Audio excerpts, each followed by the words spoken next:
let this be.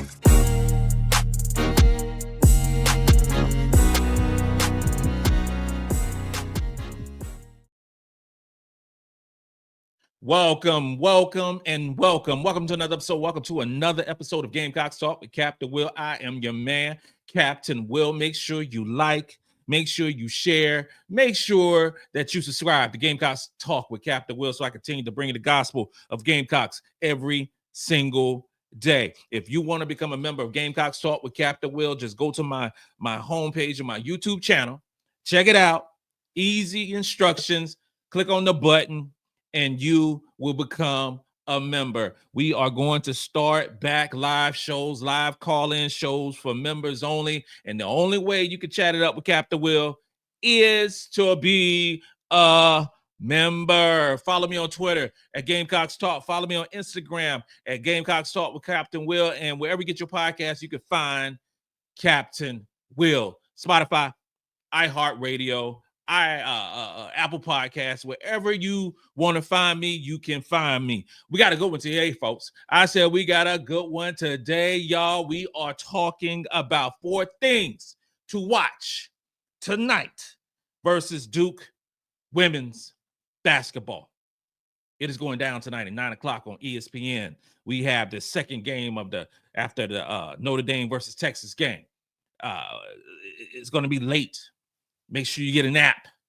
I've said this over and over again. Make sure you get a nap in before this basketball game. You need to be alert. You need to wear some appropriate pajamas and get ready to celebrate after this victory over Duke women's basketball. First thing that we need to watch out for in tonight's game against the 8th ranked Duke women's basketball team, and that is continued offensive improvement for the South Carolina women's basketball team, the three-time national champions. Over the past 2 games in Florida, we shot 46% from the field. Okay, our offense starting to look better. We shot 72% from the free throw line, which is higher than our overall free throw shooting. And our turnovers you're talking about 8 turnovers per game. Overall, right now, South Carolina is committing about 11 turnovers per basketball game, which is top 10 in the country. We are not turning the ball over, and it could be because we have players like a Maddy McDaniel who is averaging 0.4 turnovers per game in 18 minutes. You have a player like Tina Powell is averaging about 1 turnover per basketball game. Raven Johnson, less than 1 turnover per game. We have a lot of people on this basketball team who are taking care of the ball. Bree Hall is taking care of the ball better than she's ever took care of the ball in South Carolina, in her South Carolina career. So our turnovers are low. Second chance points, we're averaging 21 second chance points per game right now over the past 2 games. Fast break points, we got that thing going in Florida. Over those 2 games, it was 25 fast break points per game in that tournament. Layups is a sense of contention. It's a moment. It's a point of contention for this basketball team because we are completing over those 2 games. It was 36 for 56. That is 64% in terms of layups. Okay. What if we were 80% in terms of finishing layups? Every metric, the offensive rating, the field goal percentage, all those wonderful things would be better. But right now, through those 2 games, we are at 64%. That has to improve, and it is improving. Make no mistake about it. That metric is improving, and we need that to improve. Points per possession. Carolina, through those 2 games, we're getting 1.302 points per possession. What that means to me, if we play faster, because we're still not playing at the pace that we played last year. If we play faster and the defense continues to get, turnovers and convert those turnovers into points, we would score more points. 1.302 points per possession. I want that to go up to 1.7 points, 1.8 points per possession. Also, while getting more possessions. Against Purdue, we was running almost at will. That's why we won close to by 50 points. Now, with this Duke women's basketball team, they can put the ball in the basket.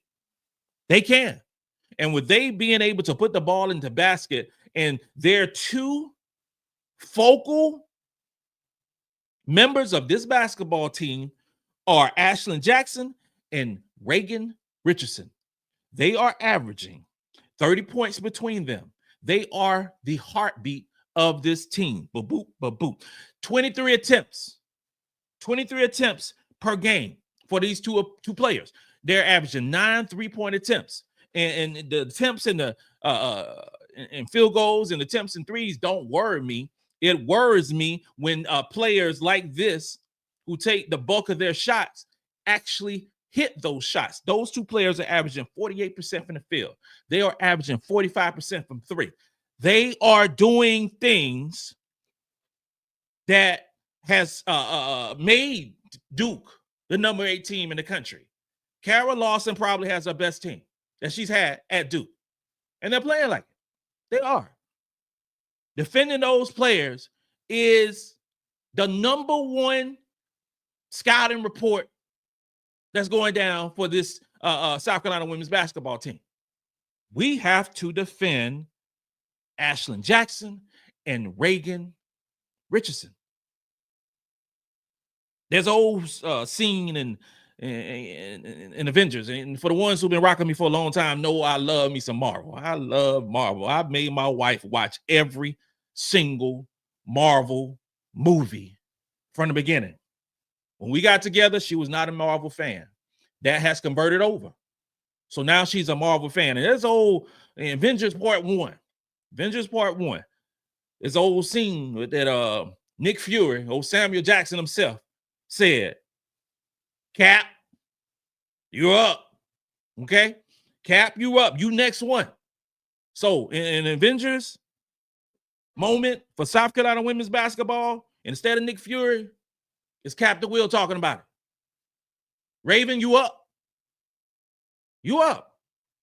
Bree Hall, you up. Your job is to slow down Ashlyn Jackson and Reagan Richardson.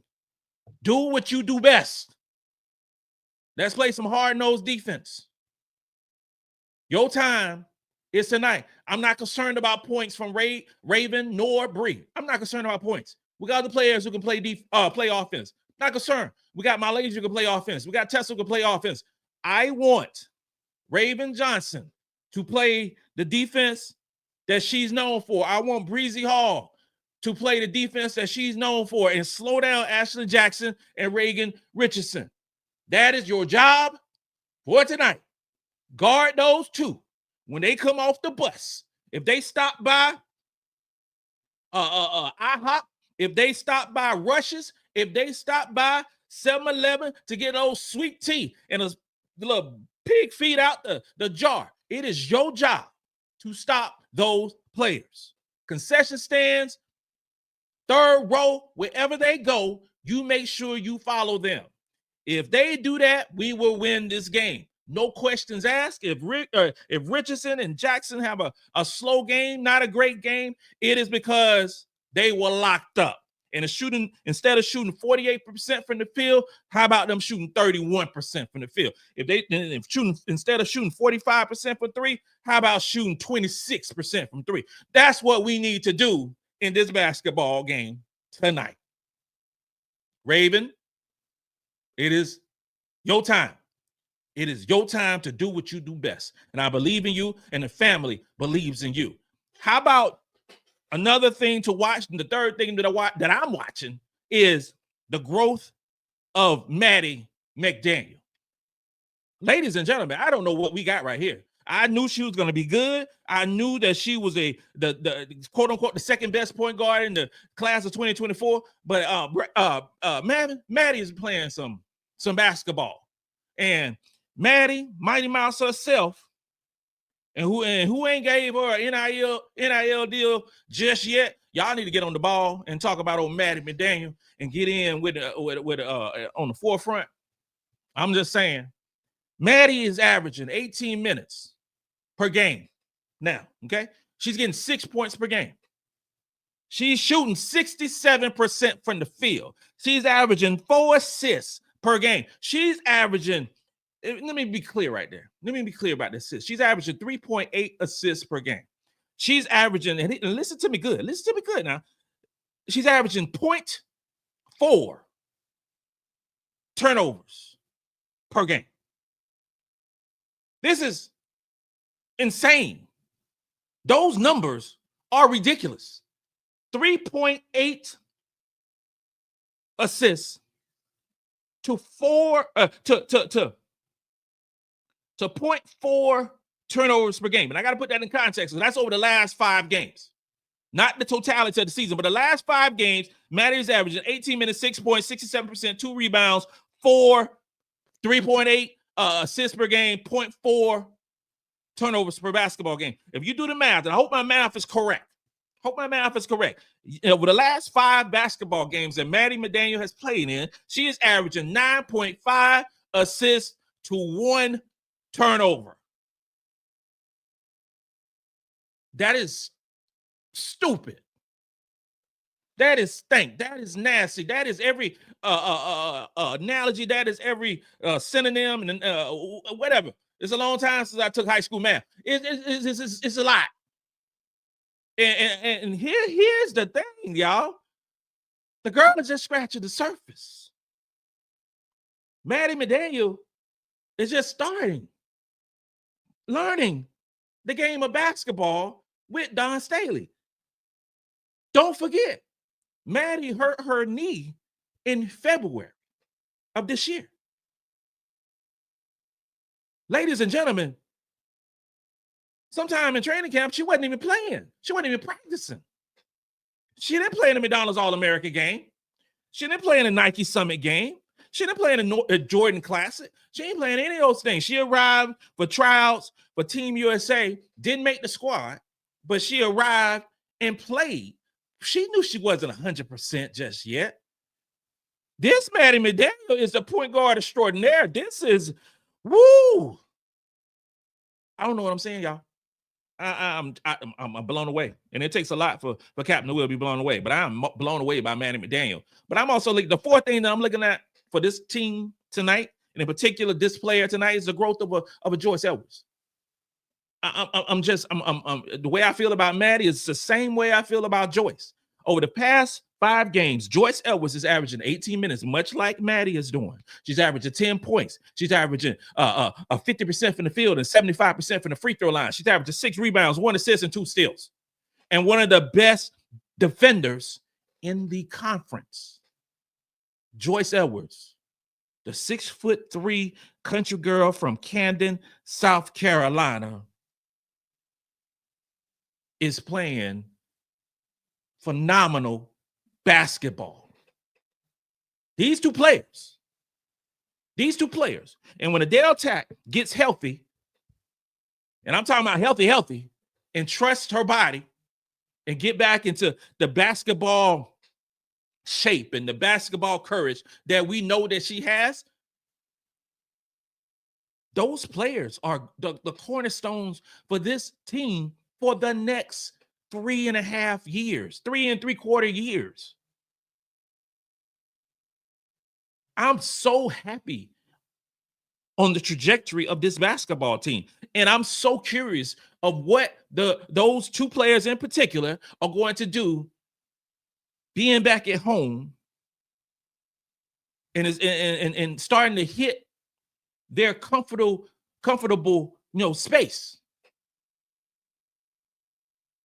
We all know what Fulwiley does when she's at home at Colonial Life Arena. It's a home game for her in many ways, more than just playing at Colonial Life Arena. You talking about she's back at Keenan. It's I'm back at the crib. That's how she rock with it. But Maddy and Joyce is really happening faster than I anticipated. It really is. and where they go in terms of the growth of those two players over the next 30 games will help decide if we will call ourselves the four-time champion in April. Salute to both of those young queens. I'm telling you, salute. This concludes another episode of Gamecocks Talk with Captain Will. I am your man, Captain Will. Make sure you like, make sure you share, and make sure you subscribe. Just hit the subscribe button. It don't cost nothing. Just hit the button, and you will get all the videos that I put out whenever I put them out, and hit the notification button as well. So as soon as I put it out, you will get the notification until you can start watching. You are now rocking with the best. And since you are rocking with the best, come rock with your man, Captain Will. Let's go. Let's go.